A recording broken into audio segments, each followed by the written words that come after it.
Well, now, after they crossed the Jordan, they stayed at Gilgal for quite some time. They put a cairn of stones. They took 12 stones from the bed of the Jordan and made a little cairn of them at Gilgal as a reminder for future generations of how God dried up the river for them.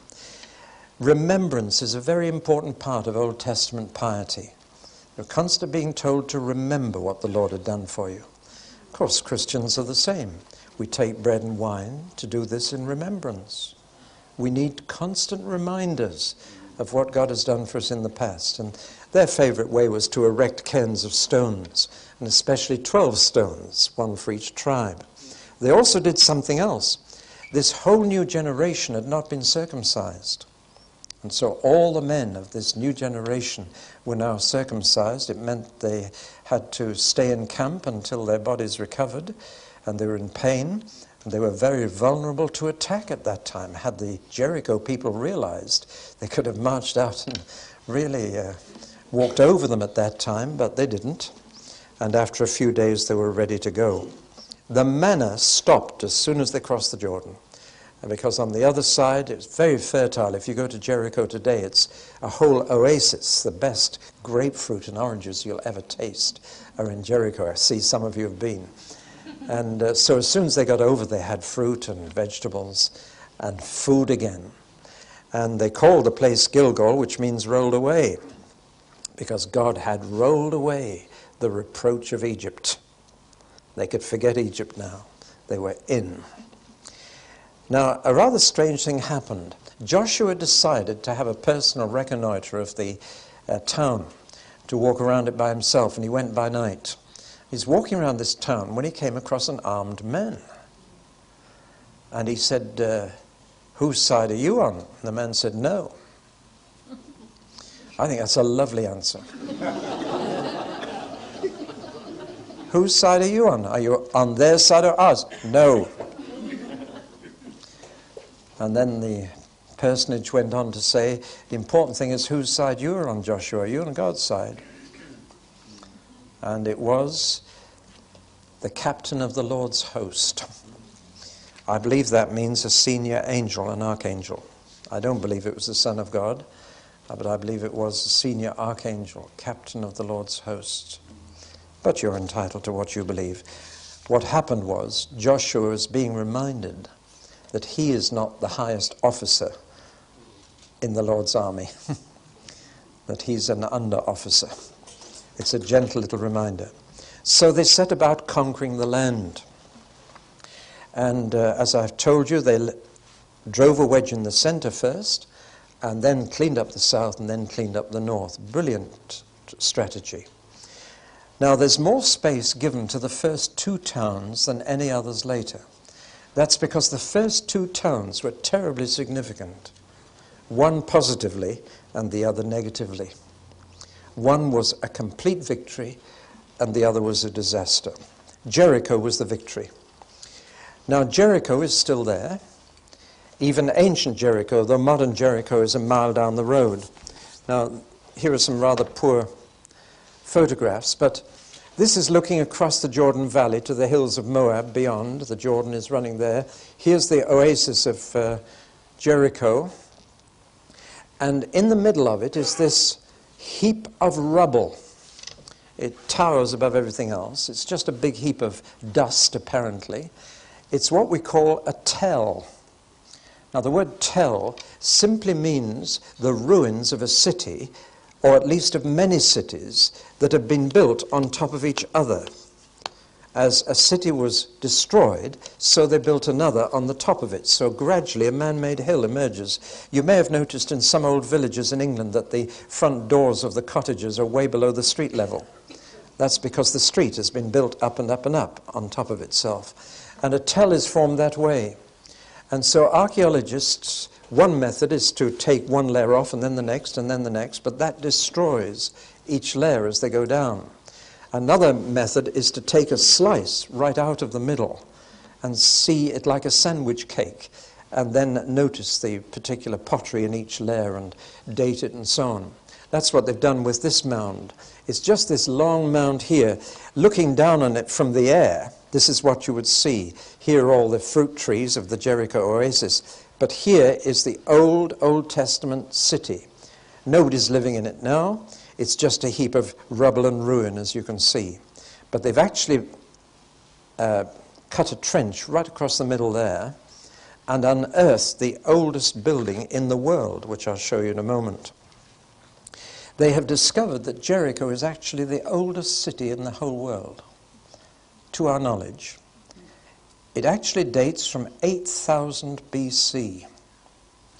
And in fact, there is one building in it, which I'll show you now, a round tower with a spiral staircase inside it. You can't go down. They've had to put a grid over it because people were wearing the stones away. But this round fortification is 8000 BC. It's 10,000 years old you're looking at. And that is the oldest building in the world. And they found that by digging this trench right through the middle. They've also found a lot of features of the city, and one unusual feature is that it had double walls, 2 walls. The outer wall, and then a 15-foot gap, and then the inner wall. The outer wall was 6 feet thick and made of rock, and the inner wall was 12 feet thick and made of brick. Now this is the kind of problem that the Israelites faced. That's a mighty big fortification. But something had happened.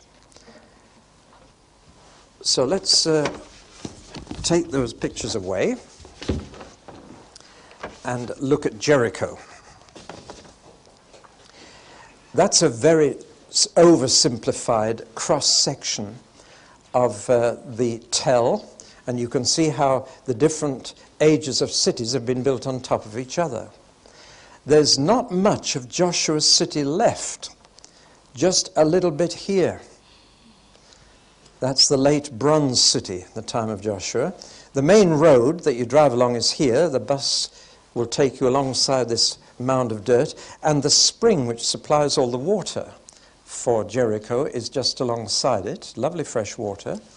But if you remember in Elisha's day, that spring became radioactive and had to be cured with a miracle again.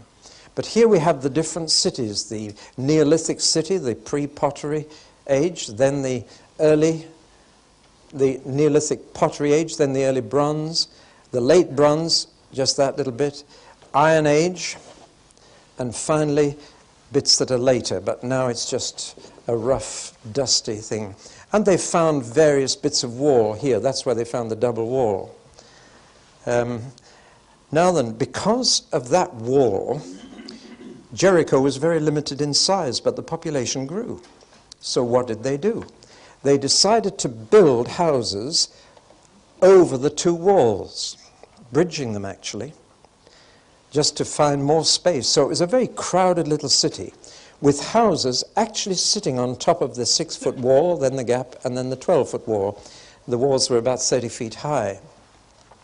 Now bear in mind that it was already on these layers of previous cities. Can you see that the walls, with the extra weight of houses on top of them, are not very strong?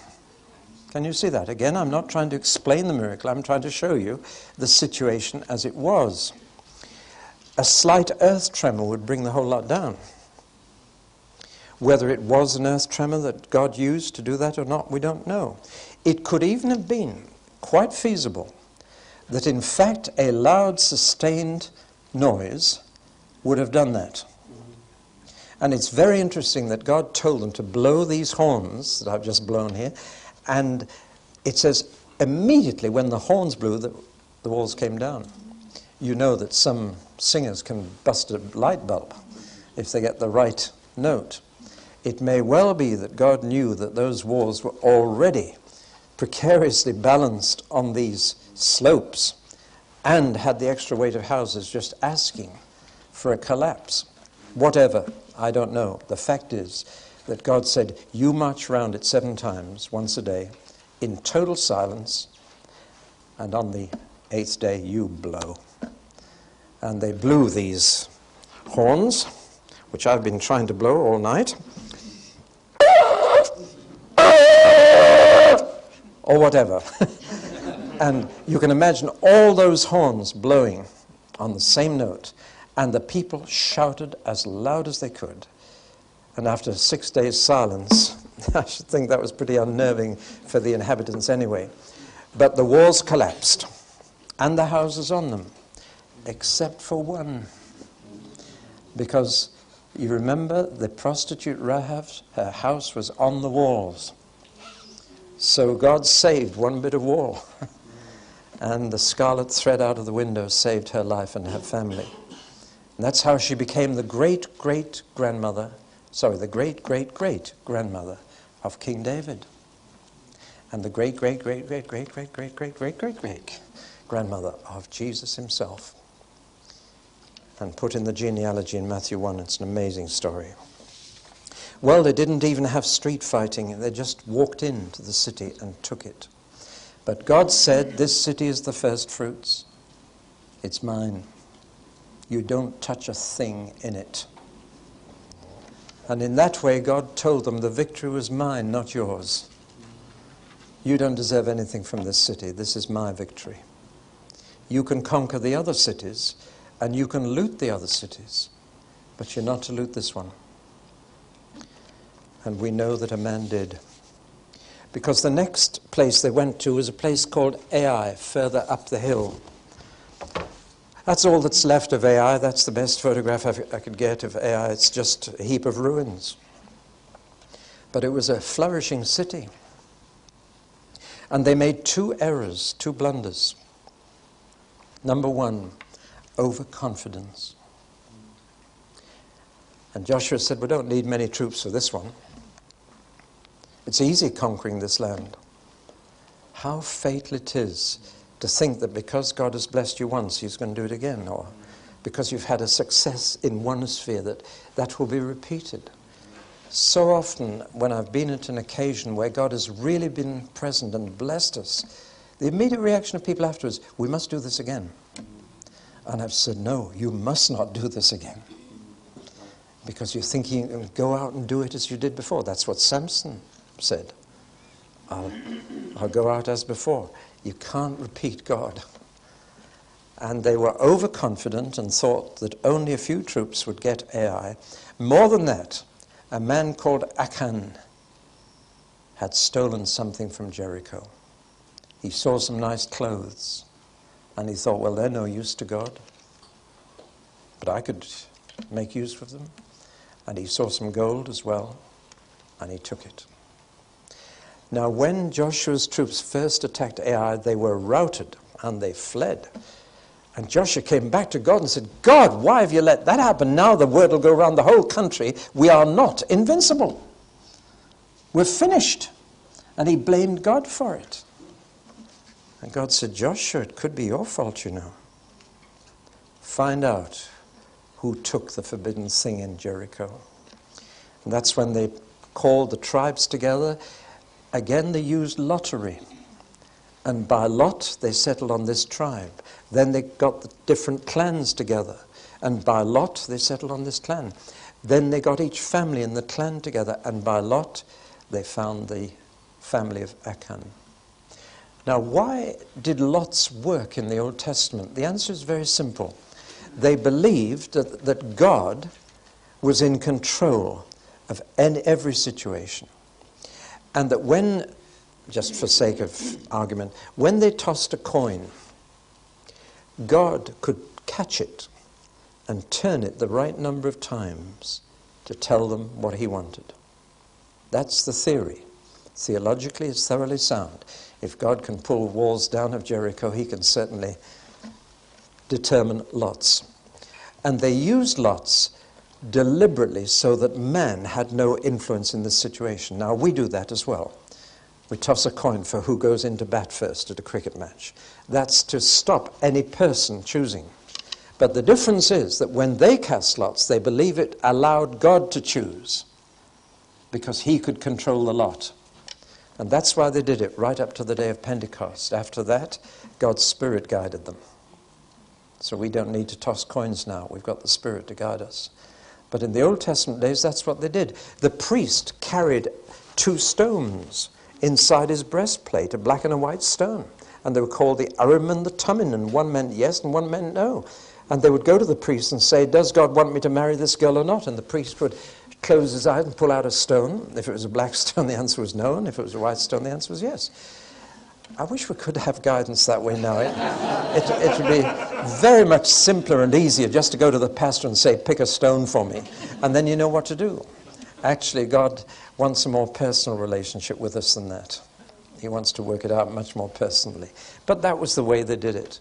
And we shall see that's how they divided the land later. So they cast lots, and the lot fell on Achan. As later, the sailors on a ship heading for Spain cast lots, and the lot fell on Jonah. You find this again and again, that God controls the lot. He doesn't control the national lottery in our country, but he does control the lot in the Old Testament, and that's important. So, Ai was a disaster, and Achan and his family had to die. They clearly knew what he'd done, and they welcomed it. They were glad to have the clothes and the gold. But one man's sin caused the people of God to fail. It's almost frightening, isn't it, that one member of a church could have the same effect. When there's sin in the camp, you can't sin to yourself. It can affect everybody else and the people of God. Well, finally they reached Mount Ebal, and they obeyed Moses. Moses said, when you get to the mountain in the center, there are two mountains, Ebal and Gerizim. He said, you're to stand on both mountains, some of you, and on one mountain you shout the blessings, and on the other mountain you shout the curses. And if you go to those two hills today, they're just near Shechem, and there's a kind of amphitheater. Both hills are hollow on the face towards each other. So can you imagine a huge, two new natural amphitheaters? You can hear perfectly right across the valley. And there they stood, and they shouted the blessings and the curses, and a reminder of the covenant. Then they went on to the south.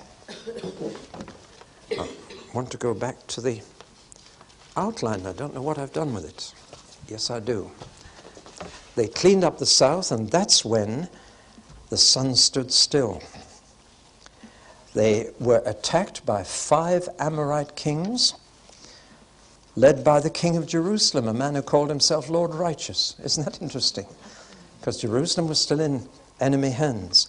And he led 5 kings to attack them in the valley of Ayalon.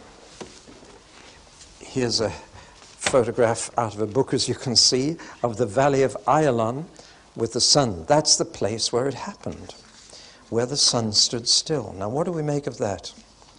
I'm going to read you something written by Mr. Harold Hill, the president of the Curtiss Engine Company of the United States, a consultant in the American space program. I think one of the most amazing things that God has for us today happened recently to our astronauts and space scientists at Greenbelt, Indiana. They were checking the position of the sun, moon, and planets out in space, where they would be 100 years and 1,000 years from now. We have to know this in order that we don't send up a satellite and it collides with something later on one of its orbits. We have to lay out the orbit in terms of the life of the satellite and where the planets will be so that the whole thing will not go wrong. They ran the computer measurements backwards and forwards over the centuries, and it came to a halt. The computer stopped and put up a red signal, which meant that there was something wrong, either with the information fed into it or with the results as compared with the standards. They called in the service department to check it out, and they said it's perfect. The head of the operation said, what's wrong? Well, we found there's a day missing in space in elapsed time. They were puzzled, and there seemed no answer. Then one man on the team remembered he'd been told at Sunday school of the sun standing still. They didn't believe him, but as no alternative was forthcoming, they asked him to get a Bible and find it, which he did, in the book of Joshua chapter 10. The spacemen said, there's the missing day. Well, they checked the computers going back into the time it was written and found it was close, but not close enough. The elapsed time that was missing back in Joshua's day was 23 hours and 20 minutes, not a whole day. They read the Bible again, and then it said in Joshua about a day. These little words in the Bible are important, but they were still in trouble, because if you can't account for 40 minutes, you will be in trouble 100 years from now. 40 minutes had to be found, because it can be multiplied many times over in orbits. Then it was this same man, remembered somewhere in the Bible, it said that the sun went backwards. And the spacemen told him he was out of his mind, but they got out the Bible and found how Hezekiah on his deathbed was visited by the prophet Isaiah, who told him that he was not going to die. And Hezekiah asked for a sign. And Isaiah said, "This sign shalt thou have of the Lord, that the Lord will do the thing that he hath spoken, and the shadow shall go forward 10 degrees or go back 10 degrees. And Hezekiah answered, "It is a light thing for the shadow to go down 10 degrees. Nay, but let the shadow return backward 10 degrees. And Isaiah cried unto the Lord, and he brought the shadow 10 degrees backward, by which it had gone down on the sundial of Ahaz." 10 degrees is exactly 40 minutes. So 23 hours and 20 minutes in Joshua, plus 40 minutes in 2 Kings, make the missing 24 hours, which they had to log in the logbook as being the missing day in the universe. Make of that what you will. That's where it happened. At this point, they began to divide the land, and they did it with a national lottery so that there would be no human influence on the choice. And Joshua sent out surveyors, and they came back with a complete survey of the land. There's a little map here that might just show you. It's fascinating little land. It's only the size of Wales. It's the only green bit in the Middle East. The Arabian Desert is this side, and the Negev Desert south. The rain comes from the Mediterranean and drops on these hills first, and then on the hills over the Rift Valley. That's all it is. That's the Promised Land. But it was divided up, surveyed, and they gave by lot the portion to the tribes. 2.5 tribes wanted this part of the land over the other side of the Jordan, in Transjordan as we call it today. And so Moses had made them promise that they could have that land provided they came and helped their other tribes to conquer this side. And if they helped their brethren to get this land, they could then go back and settle that way. So that's what happened. 2.5 tribes settled here, and the other 9.5 or 10.5, no, 9.5 settled on this side, and the land was divided, and everybody was happy with the division. That occupies quite a few chapters in Joshua. There were, of course, special cities. There had to be 6 cities of refuge, 3 either side of the Jordan, where people guilty of manslaughter could flee and not be killed for having murdered. And there were also cities for the Levites. It's all there in the book of Joshua. So we come to the last 2 chapters, the final epilogue where he preaches this magnificent sermon. There are just 2 things I want to say about this. He's an old man, he's 120, called at the same age as Moses, 80, but now he knows he's going to die. It's amazing how many people in the Bible know when they come to die. And even Christianity, you know, is a way of death as well as a way of life. There's a man in Beaconsfield wrote to all his relatives when the doctor told him he'd reached the end of the road, and he said, "Come and stay with me, come and see how a Christian dies." What a challenge. So the great men of God, when their time comes, they know they're going, and they usually leave behind a message for which they'll be remembered. The first thing we notice is the office of leadership. Joshua did not appoint a successor. Moses did. Joshua didn't. Why not? Because from now on, one man couldn't handle. The people were scattered. One man would be inaccessible to many of the tribes. From now on, each tribe had to have its own elders. That's a very significant move. It actually failed, and the people wanted one-man leadership again and demanded a king. But it was not God's will.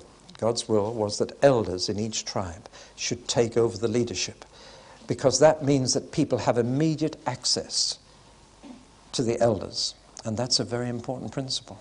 Once you build a hierarchy with a man at the top, he becomes inaccessible. And it's very important that the will of God for his people was local elders in immediate contact with the local people. But they didn't accept that, and it didn't work. But that was God's will. So he reminded them of the covenant, and he reminded them that God had promised not only to bless, but to curse. And he promised both. And he said, God always keeps his promises. He brought us into this land, but he won't stop dealing with us now. Interesting that Joshua gave all the credit for getting the land to God. Took no credit himself, though he'd led them. He said, God brought us in. God fought for us. God gave us this land. God did it. And you should be jolly grateful to him. So he made them take an oath of loyalty to God. And in chapter 24, a unique thing happens. He speaks in the first person singular as he does in chapter 23. But in chapter 24, I means God. He is now prophesying. And his last message was prophecy from beginning to end. And though he still says I, whereas in chapter 23, I means Joshua, whereas in chapter 24, I means Yahweh, always the God of hosts. And this is what God says through Joshua. He says, I have done all this for you. And there's just one statement of God's that I love. So I gave you a land on which you did not toil, and cities you did not build, and you live in them. And you eat from vineyards and olive groves you did not plant. You didn't, but I gave them to you. I've given you all this. And now, out of gratitude, Joshua speaks again in his own name. So fear the Lord and serve him and be faithful to him and throw away all other gods. That's when he makes that magnificent statement. As for me and my family, we serve the Lord. Now he said, that's the choice. You've got the land. Whose God is going to be your God now that you've got what you want? Very significant challenge. And they said, we will serve the Lord. So he said, right, I'm going to put that on a stone here. And he set up a stone of witness. 3 times they said, we will serve the Lord. The last few verses are 3 burials. The burial of Joshua, the burial of Joseph's bones. Do you know, all the way for 40 years they'd carried a coffin out of Egypt. As well as everything else, they actually carried a coffin all that way with Joseph's bones in it, because his dying wish was, bury me in the promised land. And now at last, they buried Joshua, they buried Joseph's bones, and they bury Eleazar, the son of Aaron. So there's a triple funeral that rounds off this book. And it says this, that as long as Joshua and his generation of leaders lived, the people were faithful to God. But when the next generation came, things went badly wrong. One of the biggest problems is passing the faith on to the next generation. It really is. For a second generation of Christians' children to be as enthusiastic as their converted parents who first came to the Lord. It's not easy. And it's a problem that has followed the Christian church for a long time. Each generation has to rediscover God for themselves.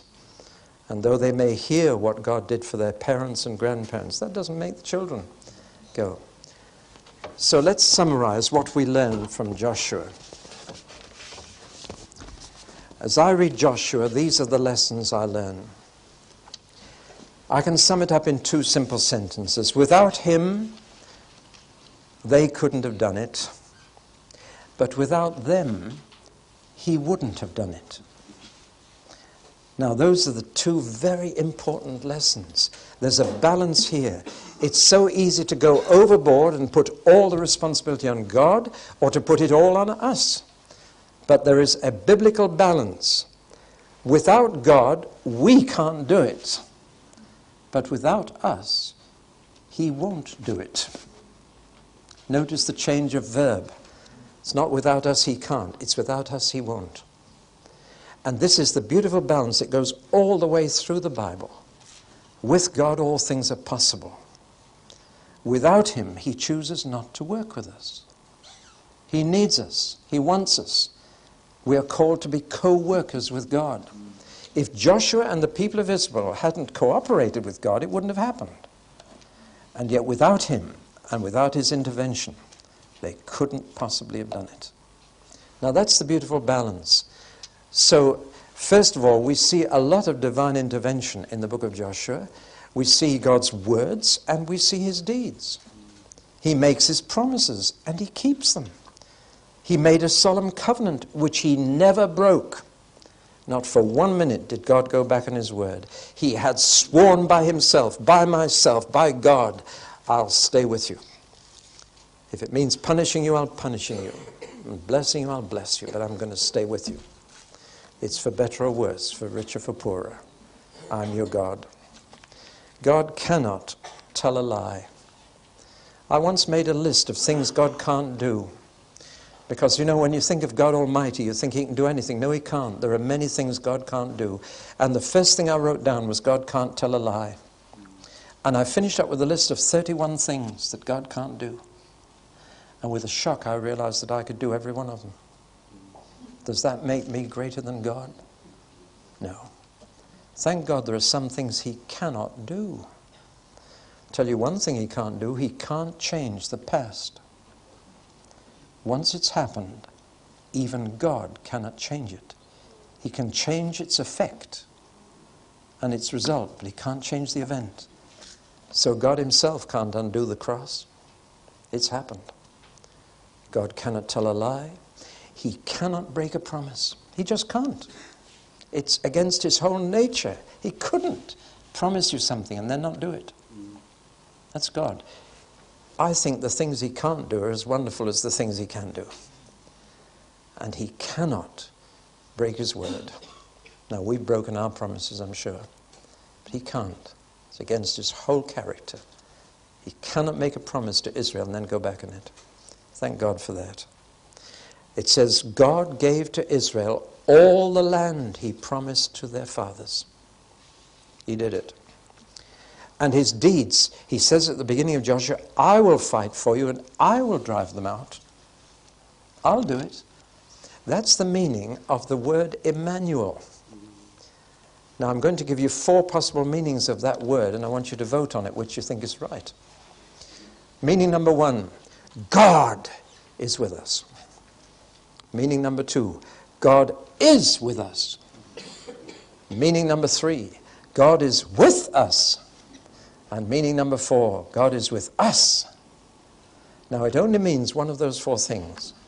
Let's take a quick vote. God is with us. How many? God is with us. God is with us. God is with us. Well, that's pretty evenly divided, but the 4th was right. The 4th was right.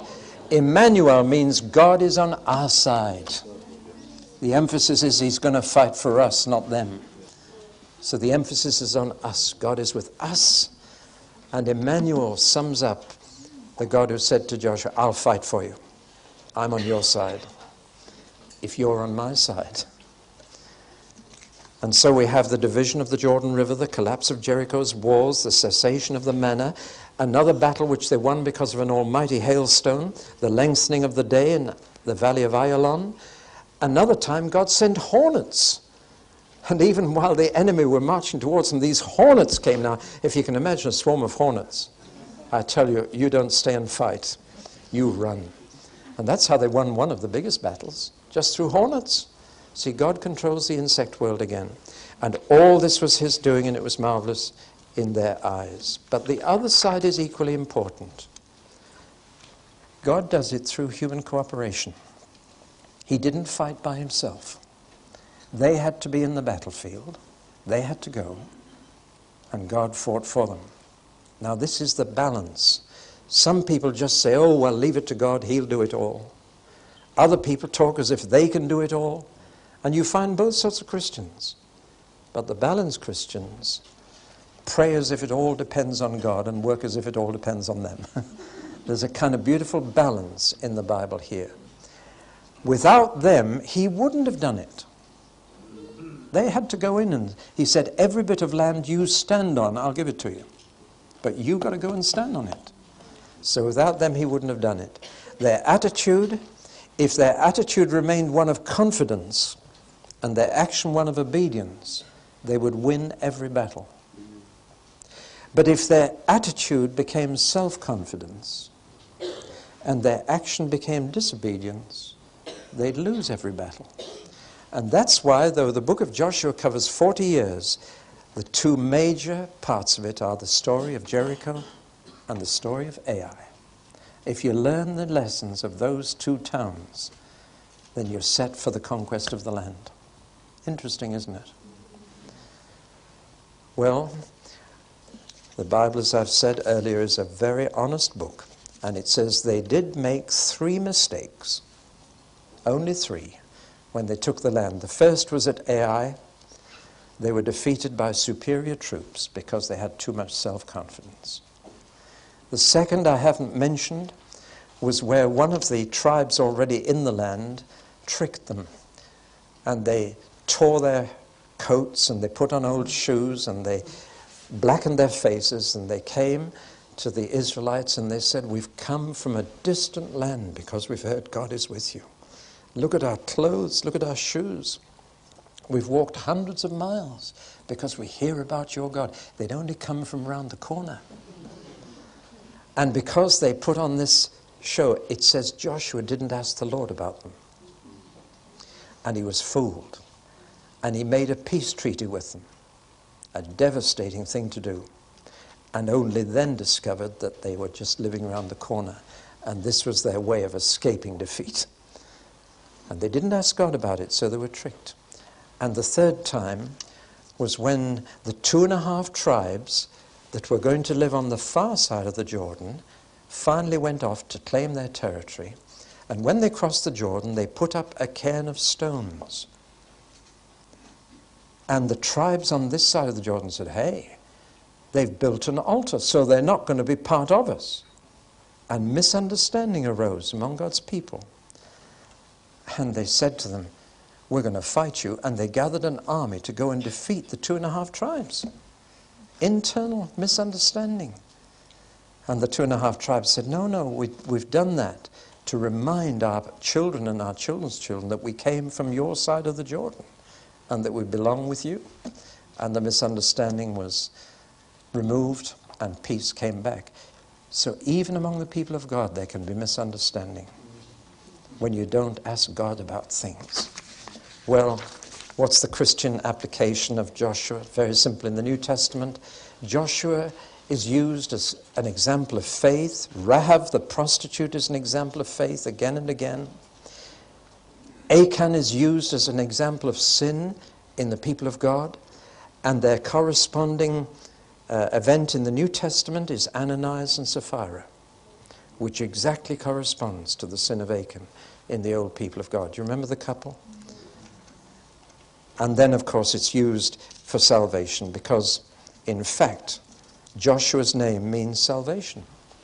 It was originally Hoshea, but Moses changed it to Yoshua, which is the same as Jesus and means God saves. When my wife and I moved to the village where we live, the postmaster was called Mr. God Save.